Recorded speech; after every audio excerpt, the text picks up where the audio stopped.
Welcome to the Kindness Extremist podcast. I'm your host, Shola Richards, aka Brother Teresa. I've spoken to tens of thousands of people all over the world about the importance of kindness. And I am obsessed with how we can bring more kindness into our daily lives and restore balance to a deeply unbalanced world. Every episode, I'll give you 3 practical strategies to create a kinder world, and I'll do it in 30 minutes or less. No fluff, just valuable, actionable content that you can implement in your life immediately after listening to help you actively create a kinder world. There's no time to waste. Let's dive in. Welcome back, my friend. It's an honor that you're here for lucky episode 13 of the Kindness Extremist podcast. Today, we're addressing one of the most challenging obstacles to creating a kinder world: dealing with our own unconscious biases. Here's a sobering truth. Every single one of us carries implicit biases that affect our judgments, decisions, and actions, often without us even realizing it. I learned this lesson the hard way a few years ago in a doctor's waiting room, and this story is mortifying to me, but I'm going to share it here anyway. Picture this scenario. While I was sitting in the waiting room waiting to be called in for my appointment, a woman, who presumably just finished her appointment, walked back into the waiting room sobbing in tears. Immediately, a gray-haired woman who was sitting next to me in the waiting room jumped to her feet and rushed over to the crying woman and held her in a long embrace. It was a beautiful moment of tender compassion, and I thought silently to myself, thank goodness that this woman has her mom here to help her during this difficult time. So here's the wild part about the story. After the loving embrace, the older woman went to the front desk to handle some paperwork, and the crying woman sat down next to me. I awkwardly offered her some condolences for what she was going through, and she graciously thanked me. Then she said something that threw me for a loop. She said, I don't know if I'd be able to get through the situation if I didn't have my wife with me. She's my emotional rock. Wait, what? Her wife? For reasons that I did not understand at the time, my implicit bias erroneously assumed that these two women were mother and daughter. After looking at them both again with clear eyes, they both look far closer in age than I initially assumed, with the only difference being that the older woman's hair had streaks of gray in it. I still shudder at how close I was to making a bad situation astronomically worse by calling this distraught woman's wife her mom.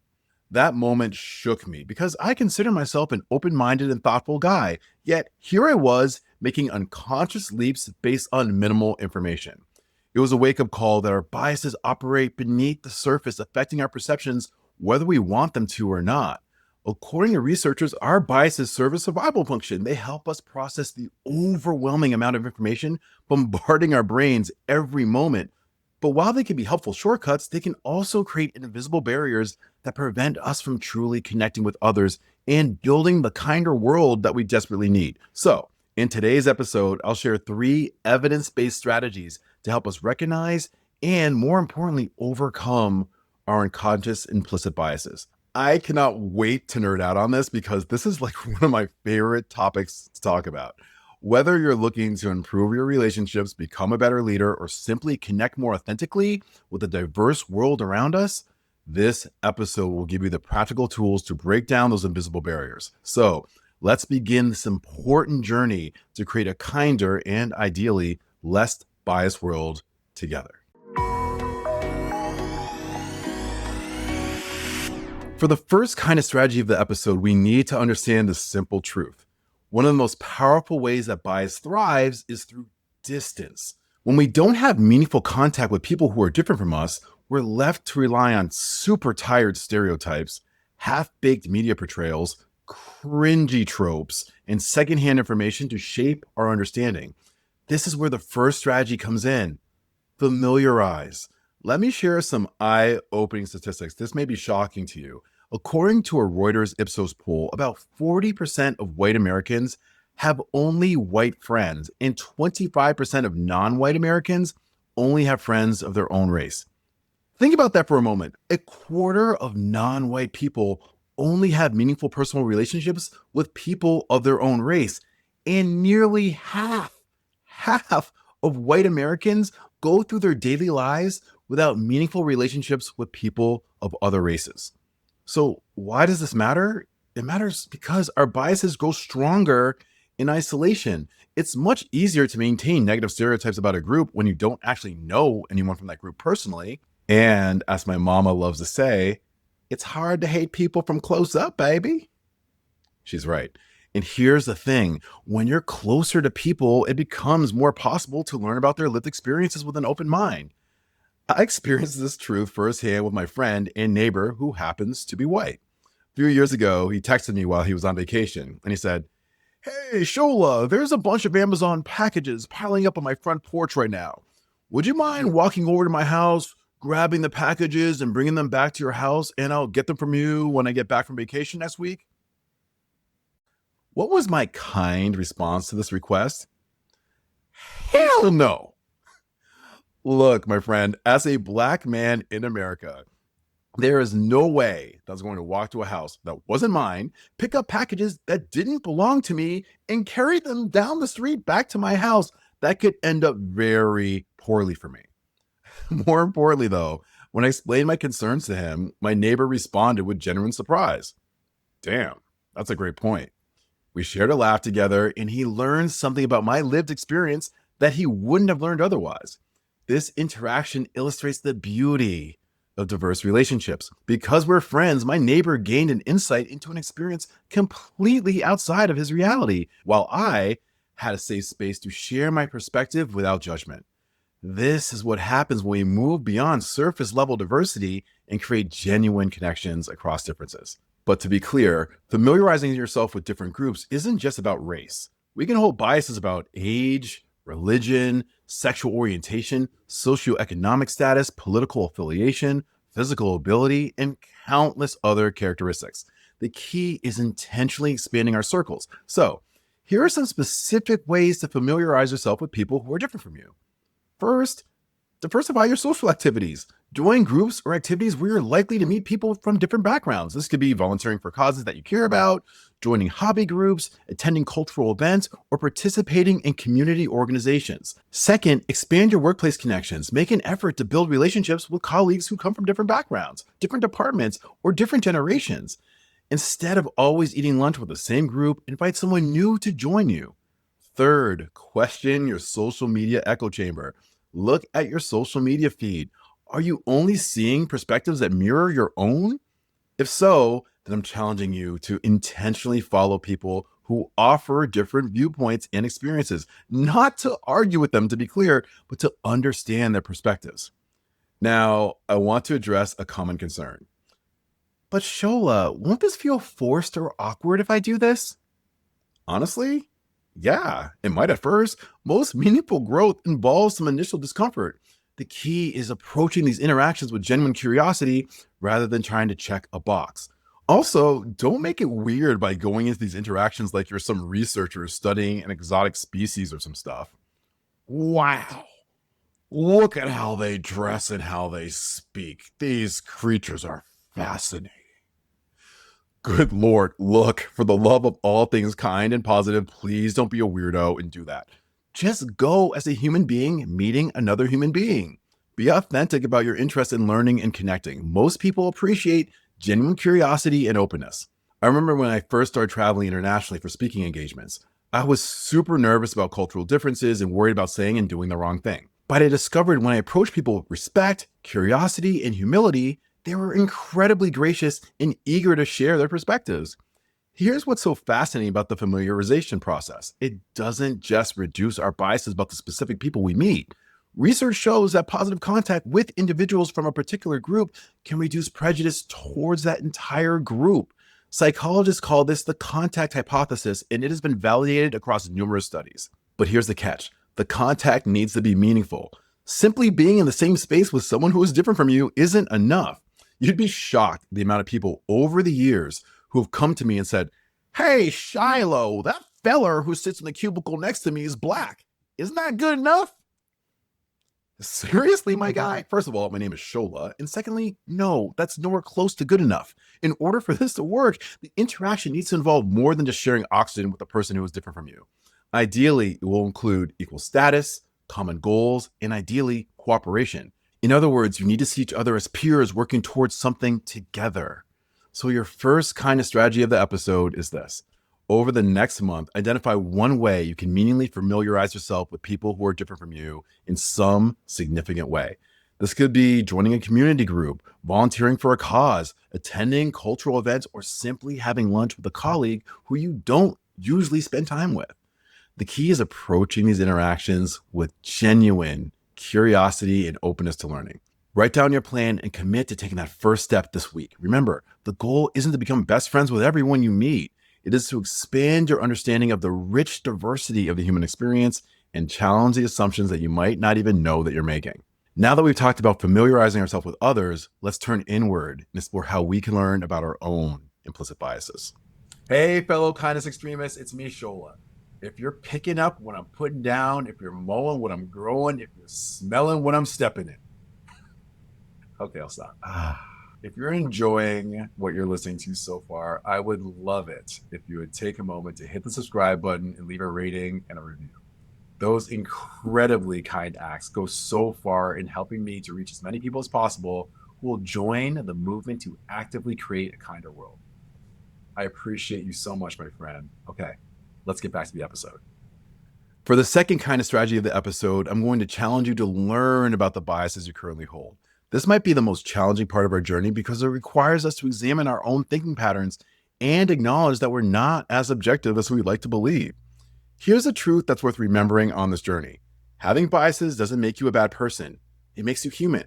Our brains are constantly trying to process massive amounts of information, and our biases serve as mental shortcuts to help us make quick and meaningful decisions.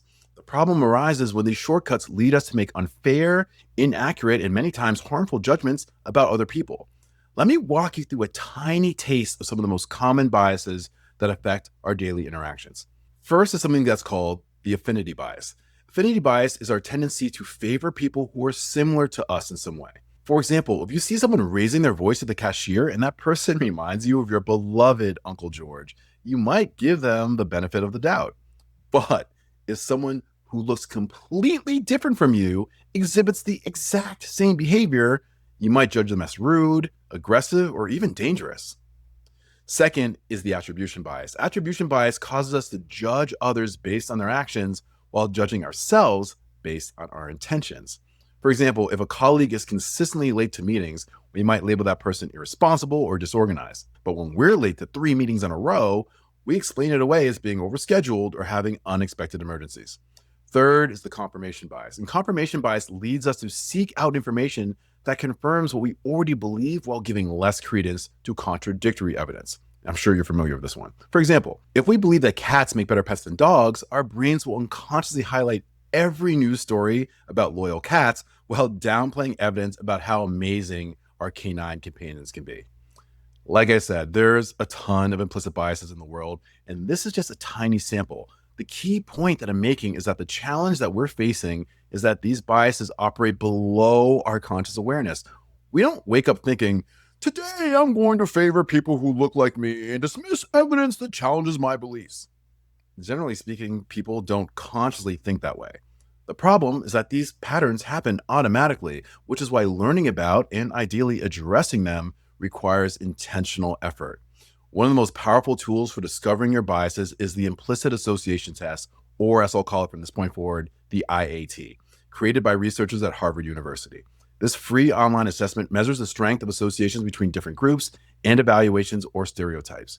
You can take tests related to race, age, gender, sexuality, religion, weight, and other characteristics. I encourage you to visit Project Implicit's website and take at least one IAT. I'll warn you though, the results may surprise or even disturb you. When I first took the IAT about race a few years ago, the results showed that I had a slight automatic preference for white faces over black faces, despite being a black man myself. To call this finding jarring would be the understatement of the decade, and initially it made me incredibly defensive. But here's what I've learned since then. These tests don't measure what we consciously believe or value. They measure the automatic associations our brains have formed based on a lifetime of cultural messaging, media exposure, and societal conditioning. Understanding this helped me to approach the results with curiosity rather than shame. To be clear, the IAT isn't perfect. No single tool can capture the full complexity of human bias, but it is an excellent starting point for raising awareness about patterns you might not otherwise notice. The goal isn't to achieve a perfect score, but to increase your consciousness about potential blind spots. Beyond formal assessments, there are 4 everyday ways to learn about your biases. First, pay attention to your gut reactions. When you meet someone new or encounter an unfamiliar situation, notice your immediate thoughts and feelings. What are your assumptions? What stories are you telling yourself? These quick judgments often reveal some underlying biases. Second, examine your social groups and your media consumption. Look at your friend groups, the books you read, the news sources you trust, the movies you watch. Are you only exposing yourself to perspectives that confirm what you already believe? Diverse input helps to counteract the confirmation bias. And third, ask for feedback from trusted friends or colleagues, especially those who come from different backgrounds. They may notice patterns in your behavior or comments that you're completely unaware of. This requires vulnerability and thick skin, real talk, but it can be incredibly enlightening. And fourth, reflect on your decision-making patterns. When you're hiring, when you're dating, when you're choosing friends, when you're making other important decisions, examine whether certain characteristics influence your choices in ways that might not be fair or relevant. Let me share a story about learning from bias in action. Several years ago, I was facilitating a workshop on workplace inclusion when a participant shared that she noticed herself consistently interrupting women during meetings while she rarely ever interrupted men. She hadn't realized this pattern until a colleague pointed it out to her, but once she became aware of it, she couldn't unsee it. This woman's response was remarkable. Instead of getting defensive, she thanked her colleague for the feedback and asked others to call her out if they noticed it happening again. She also started paying attention to who spoke in meetings and made sure to create space for voices that might otherwise be overlooked. This is what learning looks like in practice, developing the awareness to catch our biases in action and the humility to course correct whenever we notice them. And here's another crucial aspect of learning about bias: understanding the difference between intention and impact. You might have the best intention in the world, but if your unconscious biases are affecting how you treat people, those good intentions don't really matter that much. They certainly don't eliminate the negative impact, that's for sure. So for example, if you consistently confuse the names of Asian colleagues, but never mix up the names of white colleagues, and you hide behind the super weak excuse that you're just bad with names, that doesn't address the underlying bias that might be at play. The intent might be innocent, but the impact is that certain people will feel unseen or unimportant. The learning process also involves studying the history and context of bias and discrimination. When we understand how systemic inequalities developed and persist to this day, we're better equipped to recognize how our individual biases contribute to larger patterns of exclusion or harm. No, to be clear, this doesn't mean you need to become a sociology professor, but basic education about equality movements, historical context, and ongoing disparities helps us to see how our personal biases connect to broader social issues. So your second kind of strategy of the episode is this. This week, take at least one implicit association test. Just type implicit association test into your search engine of choice, and I'm certain that you'll find it. Choose a category where you think you have some bias. It could be age, weight, gender, or race. After taking the test, spend some time reflecting on the results without judgment. Then identify one specific situation where this bias might affect your behavior, perhaps in hiring decisions, social interactions, or even how you consume media. For the next 2 weeks, pay conscious attention to this pattern. When you notice the bias operating, simply acknowledge it without beating yourself up. Awareness is the first step towards change. Remember, the goal isn't to eliminate all bias immediately. That's probably impossible. The goal is to increase your consciousness so you can make more intentional choices about how you treat others. Now, let's move on to our final kind of strategy, learning how to observe situations objectively rather than through our bias filters. The third and final kind of strategy of the episode is observe. Specifically, I'm challenging you to lock in on the practice of focusing on what we can actually see rather than the stories our biased minds are creating to fill in the gaps. This might sound simple, but it is incredibly challenging to do this well because our brains are constantly trying to make meaning of incomplete information. Remember my waiting room experience that I mentioned at the beginning of this episode? I saw two women embracing and immediately created a narrative.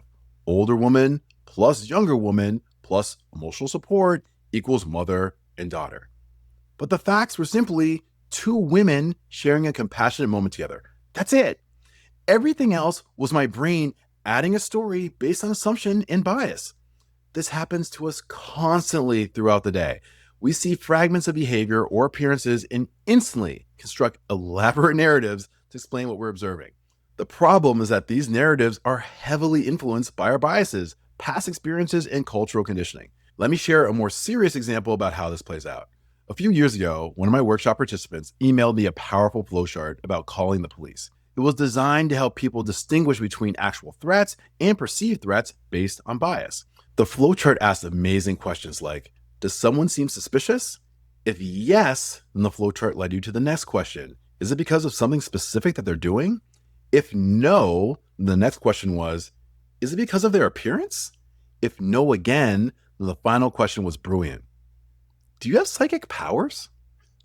The flowchart and the point of this was to help people recognize when their suspicion was based on observable behavior versus unconscious bias. In other words, it helps to encourage people to choose facts over their feelings. More on this point momentarily. Bottom line though, if someone seems suspicious only because of how they look rather than what they're actually doing, that's bias, not legitimate concern. This kind of objective observation could prevent unnecessary and, quite frankly, potentially dangerous encounters. Too often, people call the police because they feel threatened by someone's presence rather than because that person is actually engaging in threatening behavior. I cannot even begin to count the amount of times I've had security guards or concerned neighborhood watch people tap on my window to see what I was up to when I was peacefully sitting in my car eating my lunch, on a call with my friend, or otherwise minding my own damn business.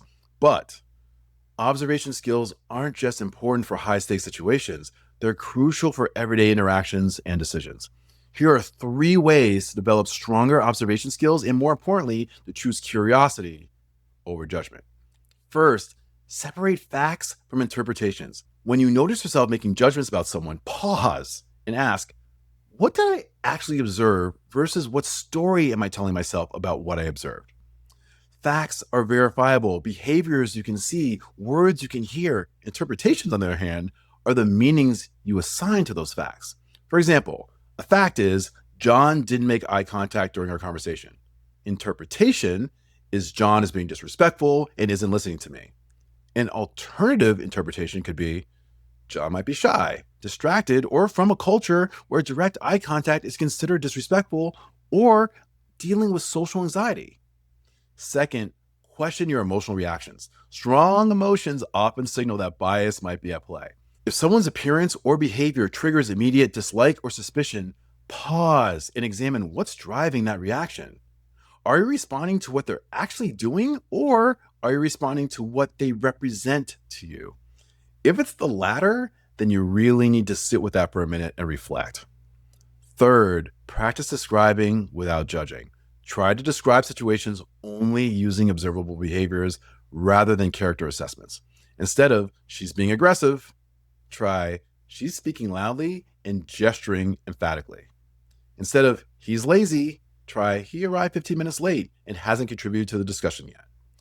These 3 small shifts from interpretation to observation creates more space for productive dialogue and reduces the likelihood that our biases will escalate into conflicts unnecessarily. So your third kind of strategy of the episode is this. For the next week, practice the facts versus feelings exercise. Whenever you find yourself making a quick judgment about someone, whether positive or negative, pause and ask yourself, what did I actually observe versus what story I'm telling myself? Write down the observable facts separately from your interpretations. Then challenge yourself to come up with at least one alternative explanation for what you observed. This practice will help you catch your biases in real time and respond more thoughtfully to the people around you. At the end of the week, reflect on what you noticed. Were there patterns in your interpretations? Were there certain types of people or situations where your biases were more likely to kick in? This awareness is the foundation for making more conscious, fair choices in your interactions with others. Whew. we've covered significant ground today in our journey to overcome implicit bias. Let's recap our 3 strategies. First, familiarize yourself with people who are different from you. Break down the distance that allows bias to flourish by building genuine relationships across lines of difference. Secondly, learn about your own biases through tools like the implicit association test and honest self-reflection. Increase your awareness of your unconscious patterns that might be affecting your judgments and how you show up for others. And third, observe situations objectively by separating facts from our feelings. Practice describing what you can actually see and hear rather than the stories your mind creates to fill in the gaps. As we close, I want to acknowledge that this work isn't easy, my friend. It requires humility, courage, and ongoing commitment. Our biases developed over years of conditioning, and changing them will not happen overnight. Be patient with yourself as you practice these skills. Remember, the goal isn't to become a perfectly unbiased person, as mentioned earlier. That's probably impossible. The goal is to increase your awareness so you can make more conscious, fair choices about how you treat others. Every time you catch a bias in action and choose to respond differently, you're contributing to a kinder and more connected world. I also want to emphasize that overcoming bias isn't just about being a better person, although it certainly helps with that. It's about accessing the full richness of the human experience. When we move beyond our narrow assumptions about others, we open ourselves up to learning, growing, and connecting in ways we never imagined possible. Some of my most meaningful personal relationships, profound learning experience, and personal growth have come from connections with people who initially seemed very different from me. By pushing past my biases and getting curious about their experiences, I developed friendships that I may not have discovered otherwise. This is the wish that I have for the world and for you, my friend. This is your host, Shola Richards, aka Brother Teresa, and you now know that kindness can't be weak because you just experienced the strength of the Kindness Extremist podcast. Until next time, my friend, the journey to a kinder world continues. Thank you for listening to the Kindness Extremist podcast. I really hope that you enjoyed this episode, and I have one favor to ask you. If you could kindly hit the subscribe button, leave a rating and a review, not only would that be incredibly kind, but by doing so, you're actively playing a role in growing this movement and ideally getting us one step closer to creating a kinder world. I hope to see you next week for another episode of the Kindness Extremist podcast. Bye for now.